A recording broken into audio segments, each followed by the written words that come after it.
Welcome to the Horror Movie Showdown, episode 12. In 2011, the young director Adam Wingard caught the attention of the horror movie community with his movie You're Next, a brutal and fresh take on the cabin in the woods genre, where assassins with animal masks attempt to slaughter a family, but unfortunately for them, the female version of Rambo fights back.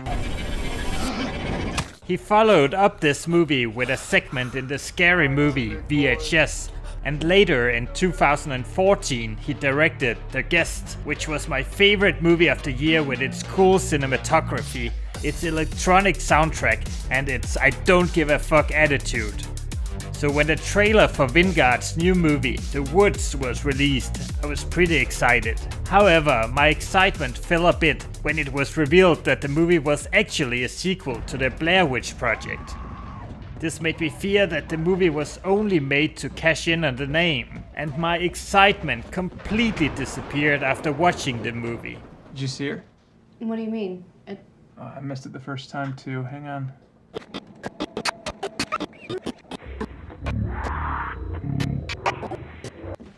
Lisa, I think that might be my sister. The movie felt like the product of a Brainstorm session gone wrong. I think the film crew wanted to modernize the found footage genre. So, you're Darknet 666? Yeah.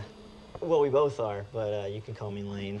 And somehow came up with a terrible idea of having the characters of the movie film the documentary with all sorts of unnecessary gadgets, like drones and face-attachable cameras. And if this wasn't enough, they also decided to take the Shakey Cam concept to a whole new level. They even thought it was a good idea to put all sorts of crap in front of the camera. During this supposed brainstorm, they also came up with a terrible twist where some of the characters made fake stick figures to convince the others that the Blair Witch is real. This is just plain stupid.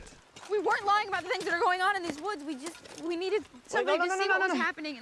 In addition to these horrible choices, the film crew seemed desperate to make the movie scary, so they chose to use jump scares. Tons and tons of jump scares. You guys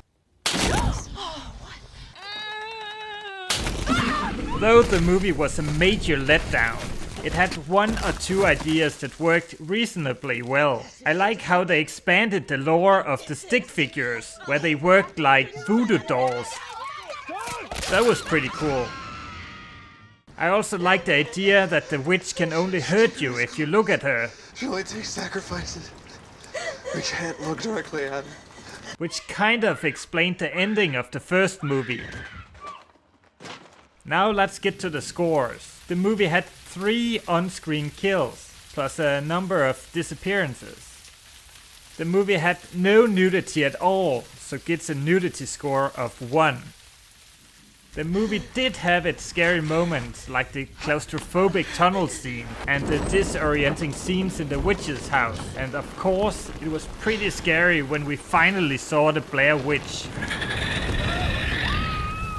So it gets a score of 7. Unfortunately, there was so much crap in the movie that the genuinely scary scenes could not bring the overall score any higher than to a 4. So if you love found footage movies and you haven't watched this movie yet, I would definitely skip it and instead watch movies like The Tunnel or The House's October Bills. They are both much better and much less headache inducing. Thank you for watching, and I will catch you later.